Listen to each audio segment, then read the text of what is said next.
한국 도자의 흐름, 구차시, 바닷길과 도자 운송.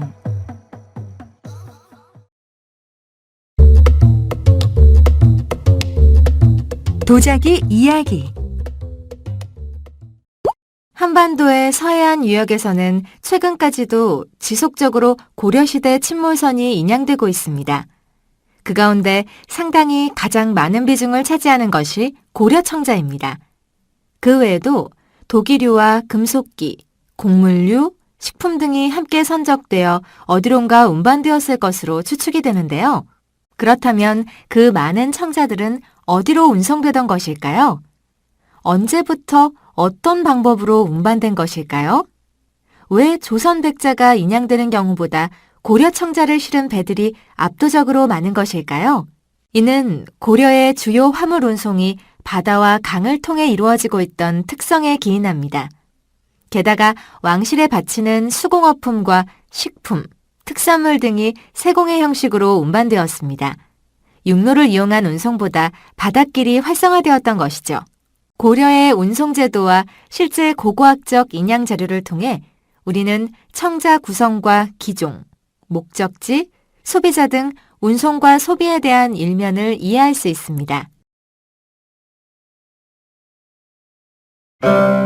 이번 시간을 통해 여러분은 고려를 비롯한 고대 해상 운송의 특성과 이점, 도자기 운반에서 물길이 갖는 의미를 설명할 수 있고, 바다를 통한 조운과 해상 루트 및 가마터와의 관계 등을 설명할 수 있습니다. 또한 인양선의 현황과 유물의 특징을 설명할 수 있고, 마지막으로 선적도자의 제작지와 배에 선적되었던 청자의 구성과 특징을 분류할 수 있습니다.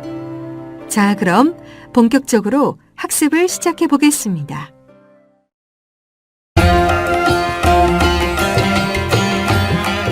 (1) 도자기와 바닷길.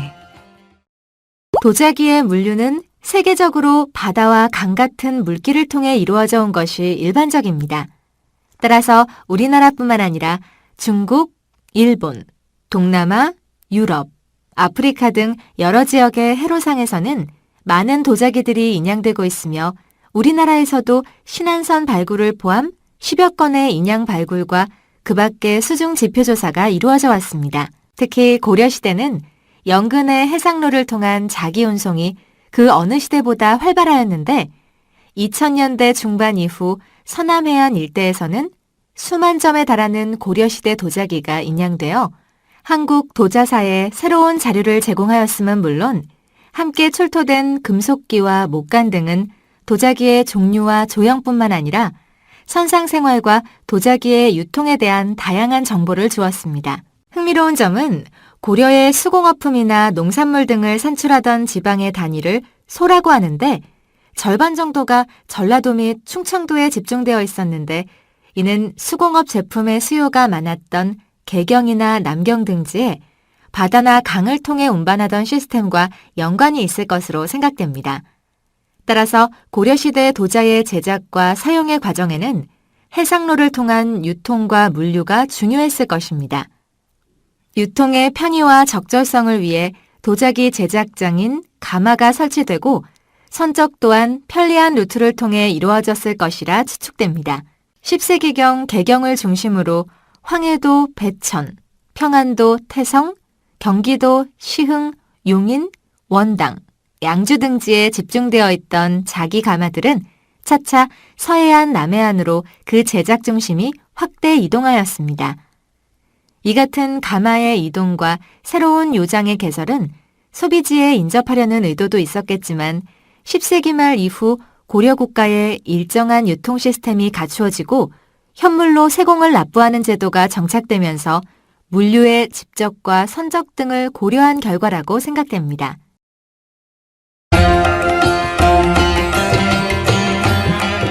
2. 조운과 자기 운반선의 침몰 지역, 그리고 가마터.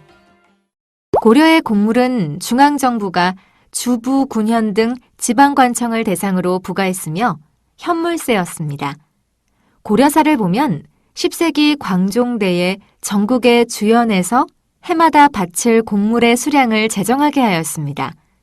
특히 고려는 신라시대 수취체제가 보여주던 모순을 극복하기 위해 신라 하대 호족들의 독자적 기반을 중앙정부 아래 편제하려 하였기 때문에 지방제도를 마련해가는 과정에서 수취체제도 함께 정비하게 된 것입니다. 본격적으로 정비가 이루어진 것은 후삼국이 통일된 936년 이후 9년의 이름과 명칭이 개편되고 9년으로부터 공물을 거두는 등 토지의 분배와 세원을 파악하기 시작하면서 태조 23년경부터 본격화되는 것으로 보입니다.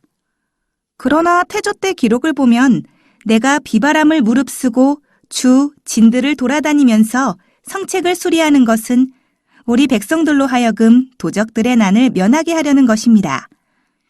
이리하여 남자는 전부 군대로 나가게 되고 여자들까지도 부역에 동원되었습니다. 그들은 고통을 참지 못하여 혹은 산중으로 도망하고 혹은 관청에 와서 호소하는 자들이 얼마나 많은지 모르겠습니다. 한 것으로 보아 아직 정착되지 못했던 것으로 생각됩니다. 이후 광종대를 거치면서 제도가 보강 수정되었고 성종대에 이르러야 완성되는 것입니다.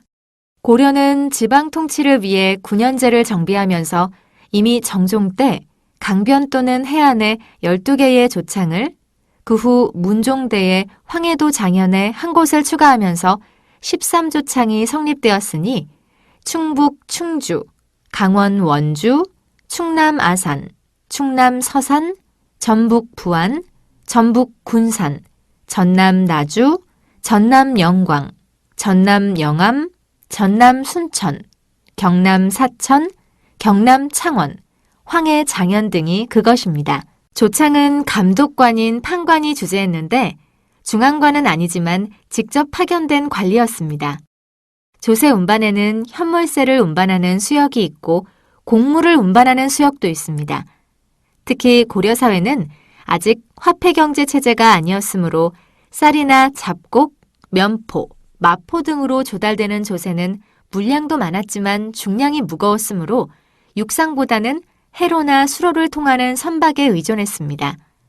따라서 세곡을 실어 나르는 선박, 백길, 창고 등은 중요한 사안이었고 따라서 이 과정에 국가의 일정한 통제가 있었을 것이라 추정됩니다. 조창을 경유하는 고려의 조운로는 크게 해안 지역과 내륙 지역으로 나뉘는데 내륙에서는 충주 덕흥창과 원주 흥원창이 대표적입니다.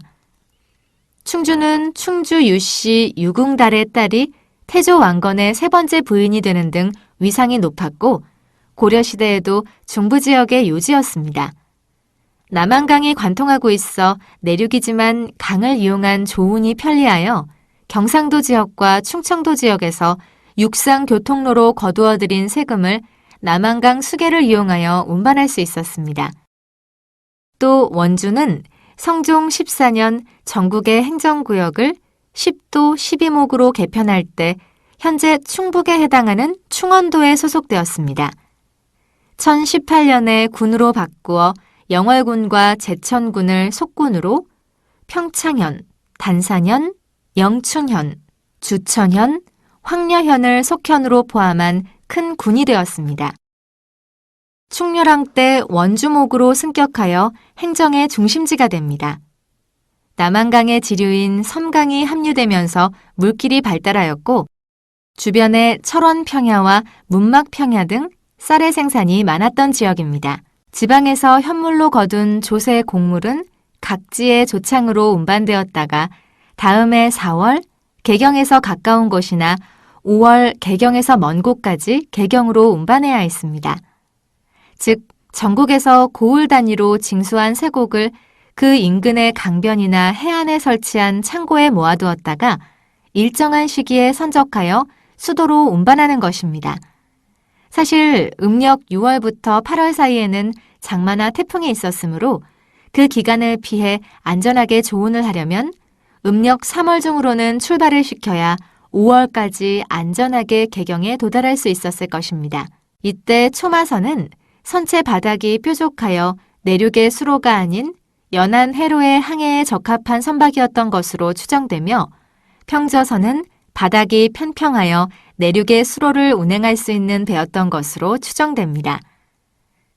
내륙의 강에서 사용했던 평저선은 쌀 200석을 적재할 수 있었고 해상에서 운행했던 초마선은 1000석이었습니다.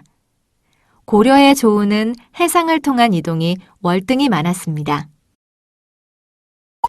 앞에서는 조창과 조세제도를 중심으로 살펴보았는데요.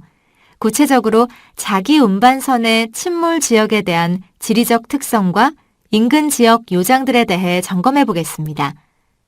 고려시대 곡물의 품목으로는 황금, 백금, 백적동, 철 같은 광물과 소가죽, 솥불, 말, 술과 고기, 곰발바닥, 바다표범 가죽, 맹수가죽, 밤, 잣, 해산물, 종이, 기와, 먹, 도자기, 옹기 같은 수공품과 직물류 등이 있습니다.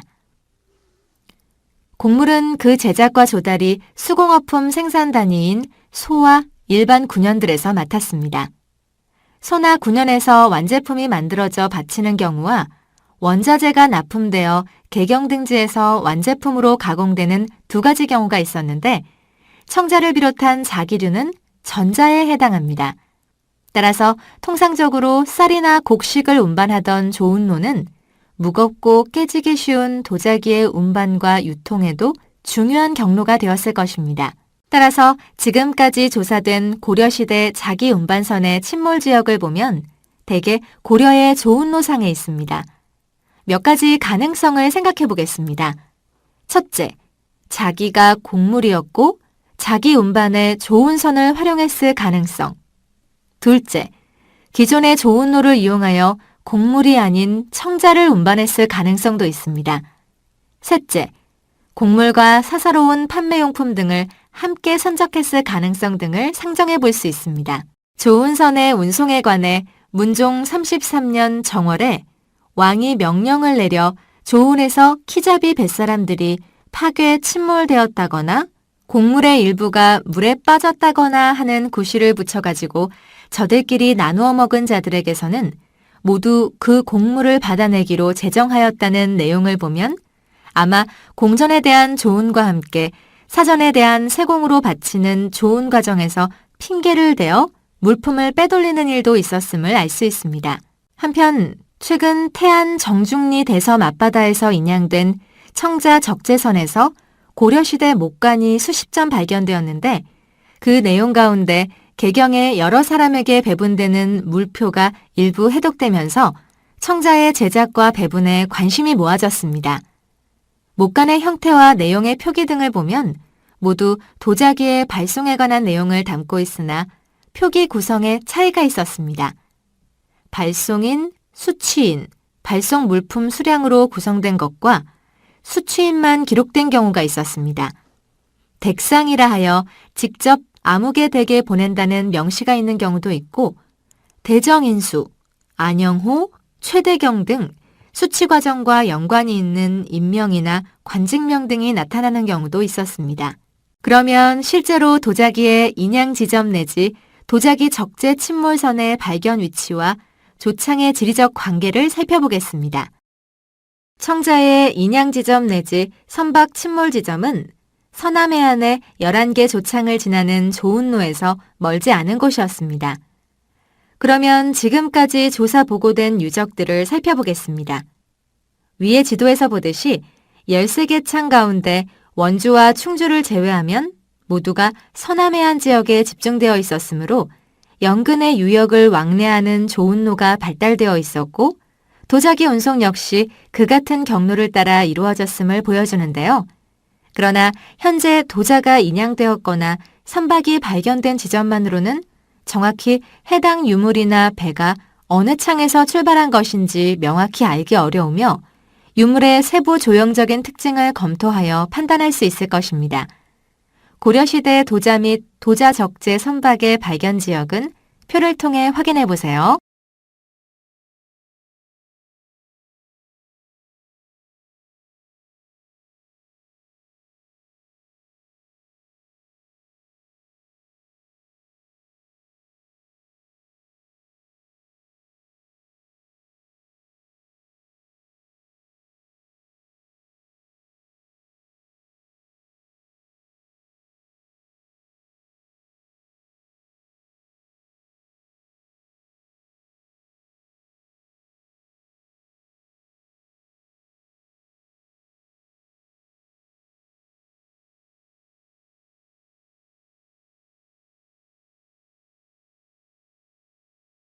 조은로는 고려에서 많은 양의 물자를 한꺼번에 수송하기에는 가장 적당한 루트였을 것이고 청자는 다른 품목에 비해 중량이 무겁고 깨지기 쉬운 특성을 가지고 있으므로 고려시대의 도자기 대부분 해상의 조은로를 따라 운송되었을 것입니다. 따라서 해안에 위치한 이른바 임해도자 공업단지의 발달은 필연적이었을 것입니다. 그러나 청자를 어떤 방식으로 거두어 선적까지 하였는지는 기록에 나타난 바 없습니다. 앞의 정황을 통해 다른 곡물들과 마찬가지로 생산지에서 거두어 창으로 수압되고 일정한 시기에 선적되어 개경등지로 운반되었을 것으로 추정됩니다. 그렇다면 창의 위치는 도자를 제작했던 지역들과 일정한 관계가 있었을 것이고 고려 초 개경을 중심으로 발달하였던 청자, 백자 요장이 차차 서남해안 일대로 확산되어 나가는 현상도 고려시대 조세제도와 국가적 통제, 그리고 그 안에서 이루어지는 청자의 제작과 운송이라는 현안과 밀접한 상관관계를 가지고 있을 것이라 봅니다. 이미 본 강의의 앞부분 5차시 등에서 살펴본 것처럼 벽돌로 만든 전추교를 사용하여 청자를 굽던 가마터들이 경기, 황해, 평안도 일대에 분포하다가 시간이 흐르면서 진흙가마로 바뀌면서 서남해안 일대로 정착해가는 과정이 그것입니다. 즉 중부지방 전추교계 자기들이 남서부지방 토축육의 자기들에 비해 그 개시 시기가 시간적으로 앞서는 것도 어쩌면 고려가 지방을 통치하는 과정에서 완성되는 조운의 시행 과정과 무관하지 않을 것입니다.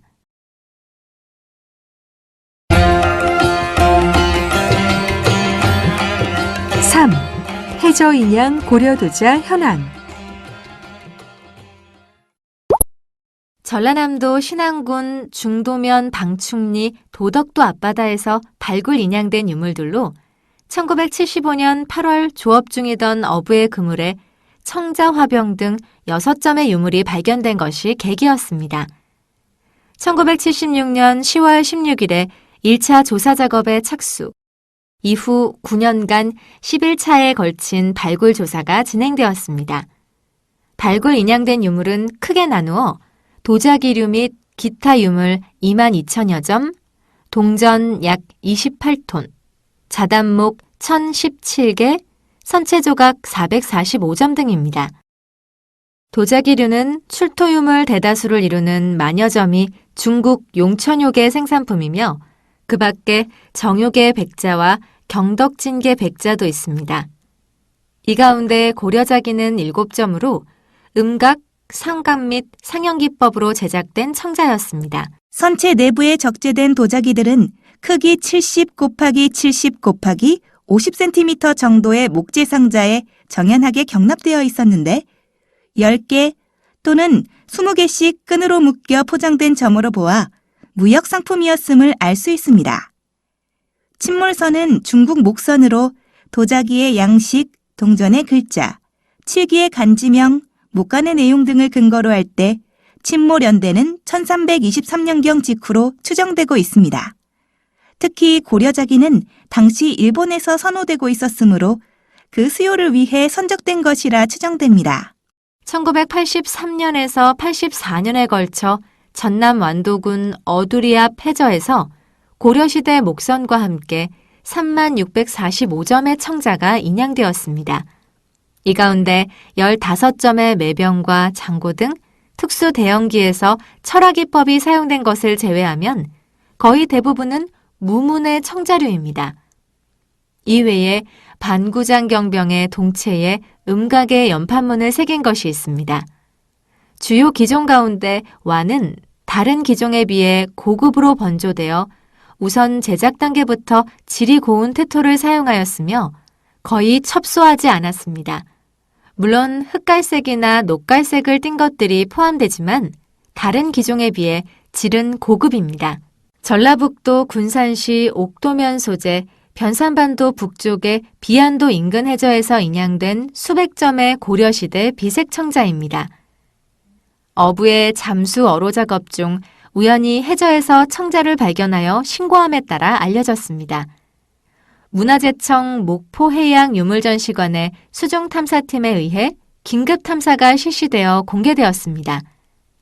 인양된 청자는 해저에 가라앉았던 것이 오랜 세월이 흐르면서 퇴적층으로 덮였다가 인근의 새만금 방조제 건설로 주변 물살이 빨라져 해저의 퇴적층이 침식되면서 드러났습니다.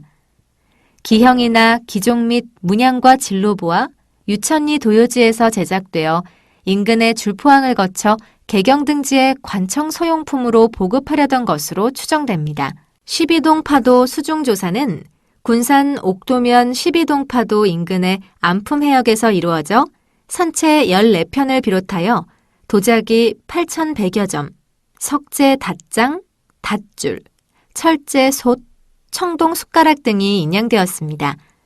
또 도자기의 운송과 적재에 필요한 집과 갈대, 나무 쓰기 등이 출토되어 도자기의 적재 방법과 재료들을 알 수 있게 되었습니다.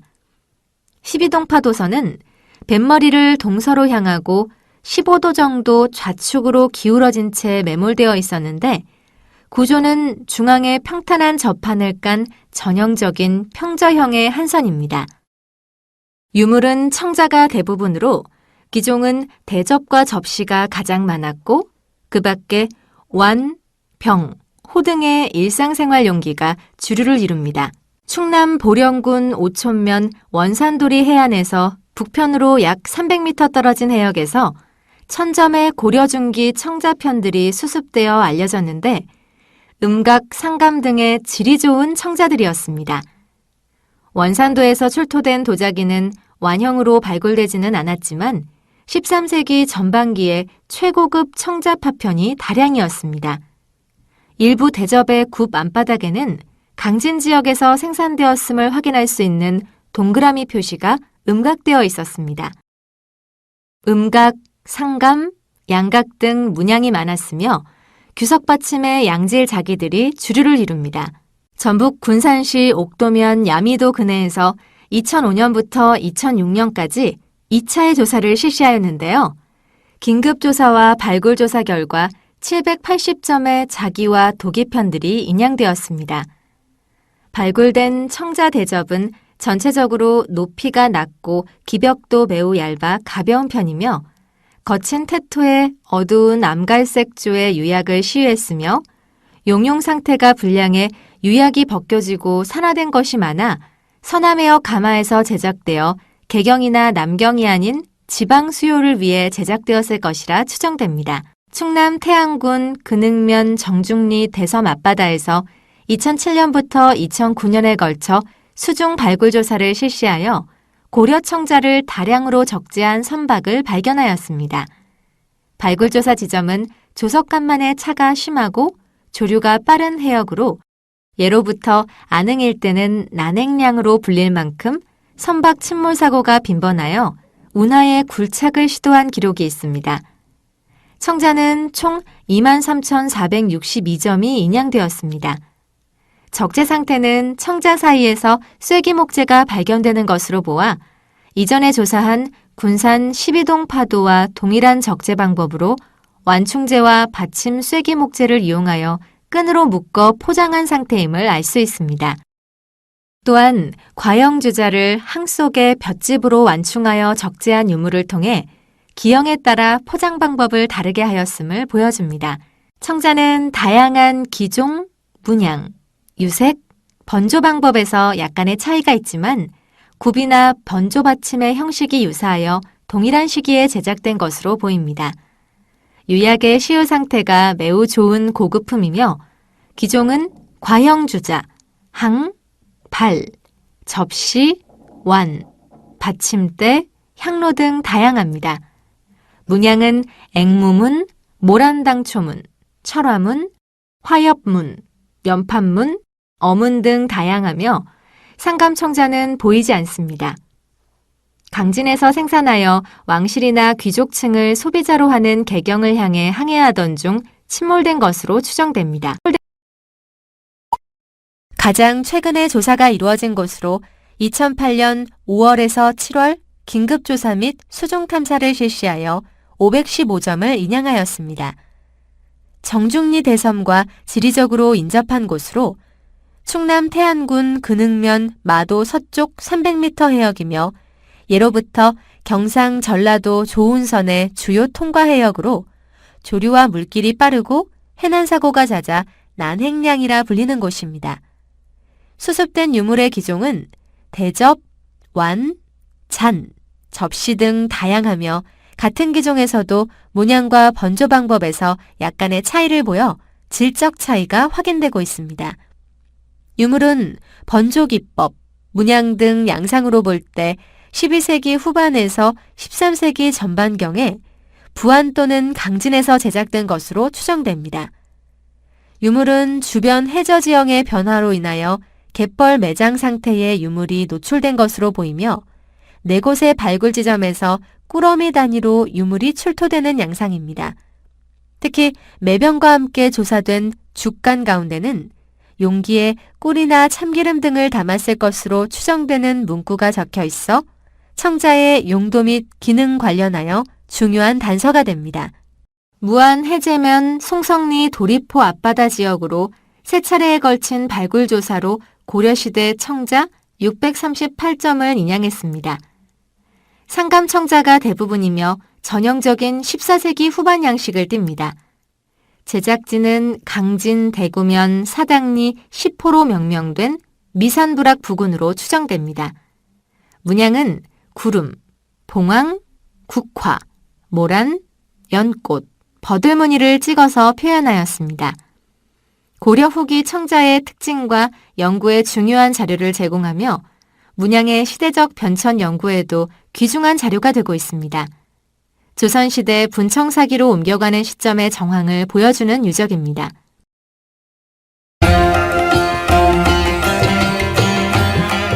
4. 선적도자의 산지와 물품의 구성. 지금까지 살펴본 것처럼 고려 중기를 전후하여 도자의 공납이 같은 수치 체제 아래 놓였었다면, 그리고 국가의 통제 아래 관리되고 있었다면, 또 같은 조운로를 이용하여 자기의 운반이 이루어졌다면 자기의 조형과 제작 기술 등은 공통점을 가질 수밖에 없었을 것입니다. 현재의 행정구역으로는 전라도, 충청도 등으로 구별되지만 당시 조운로에서 보면 강진, 부안, 해남, 보령, 서산 등지의 가마터들은 가장 단거리 루트를 통해 단시간에 연계될 수 있는 네트워크상에 놓여있는 셈이었습니다. 사실상 이 추측은 실제로 가마터와 소비지 유적에서 발견되는 청자의 제작 양상과 디자인 등을 통해 이미 확인된 바 있습니다. 고려의 도자 사용자들은 굳이 강진산인지 부안산인지를 가리지 않고 일정한 질과 양식의 자기를 사용했었을 것이라고 볼 수 있습니다. 다시 말하면 일정한 국가 공납 체계 안에서 자유로울 수 없었던 당시 수공업 생산 현황으로 보아 소로 편제되어 있었던 강진이나 소로 편제되지 않고 일반 군현으로서 수공업 생산을 감당했던 부안이나 제작의 환경과 유통의 목적, 소비자 역시 크게 다르지 않았을 것이라고 봅니다.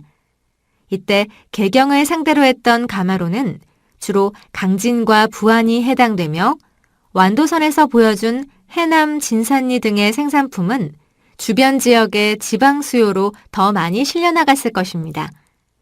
현재 조운로상에서 발견되는 비안도, 원산도, 정중리 대섬, 정중리 마도, 도리포 등의 적재 도자기는 주로 강진이나 부안산으로 보이는데 기종과 질, 시대의 차이는 있지만 기본적으로 제작 유형에서 같은 맥락을 유지하고 있습니다. 따라서 강진과 부안은 고려 국가의 조세와 공납이라는 체제 속에서 상호 보완적으로 수요를 맞추며 일정 기간 공존했을 가능성에 주목할 필요가 있으며 조운의 루트를 공유했다는 관점에서 더욱 긴밀한 기술 및 조형의 관계를 유지했을 것으로 볼 수 있습니다. 해저에서 인양 출토된 도자들 가운데 계량적으로 출토품의 정황을 파악할 수 있는 것으로는 완도, 12동파도, 비안도, 야미도, 도리포 등의 유적입니다. 물론 세부적인 문양의 종류와 굽 형식, 번조받침 등까지는 체크되지는 않았지만 어느 정도 유물의 구성과 분포를 확인할 수 있습니다. 군산 12동 파도 유물은 신고품 622점을 포함하면 모두 8,743점이고 이 중 신고품을 제외하면 청자는 총 8,118점입니다. 유물의 질과 유색 등으로 보아 해남 신덕리 요지 일대 생산품으로 추정됩니다. 기종은 다양하나 소형 접시가 67%, 대접이 23%, 완이 3.6%, 접시 1.8% 등으로 나타납니다. 아직까지 해남 신덕리에 대한 전면 발굴이 이루어지지 않아 제작품의 비율이나 경향이 분명하지는 않지만 11세기 말부터 12세기경으로 추정되는 이 시기에 소형 접시가 가장 많은 비중을 보이고 있는 점은 특이합니다. 완도선에서는 36,645점의 청자가 인양되었습니다. 구성은 강진 용운리 10호 2층이나 유천리 7구역 등 전형적인 고려 중기 유형의 청자를 생산하던 요장들과 추이를 같이 한다고 볼 수 있는데요. 용운리 10호 2층에서 완이 발이나 접시에 비해 적은 11.4%의 빈도수를 나타내었고 유천리 7구역에서도 완은 4.5%라는 빈도를 나타내는 점과 비교하면 비슷하다고 할 수 있습니다. 결국 완도 유물은 발이나 접시류를 월등하게 많이 생산하던 시기의 산물일 가능성이 높다고 봅니다. 구체적으로 가장 비슷한 생산지는 해남 진산리 일대로 추정됩니다.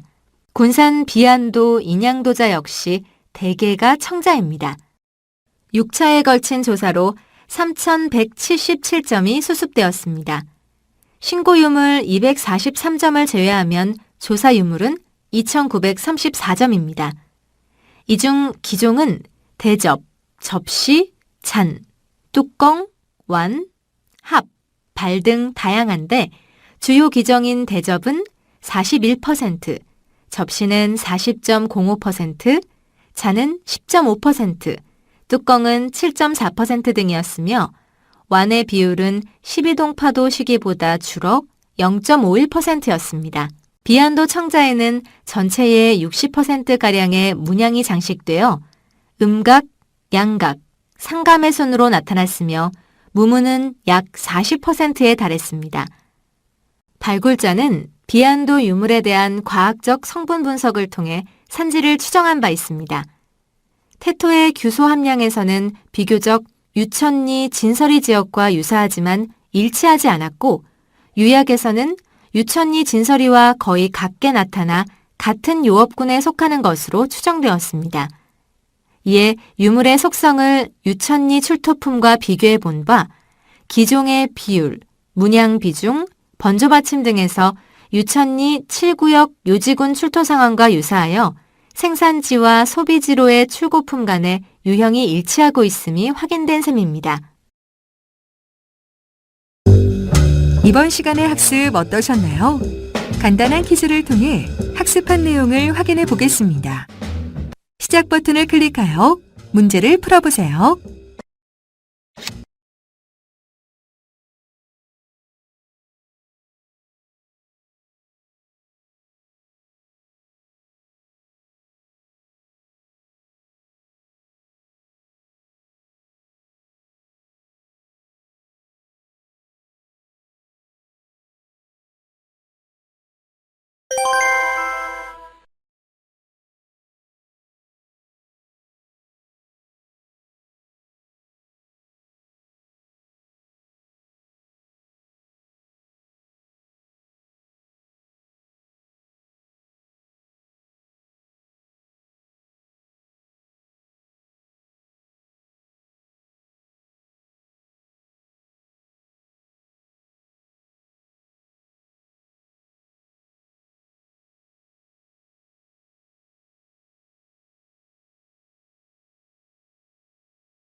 이번 시간의 주요 내용을 정리해 보겠습니다.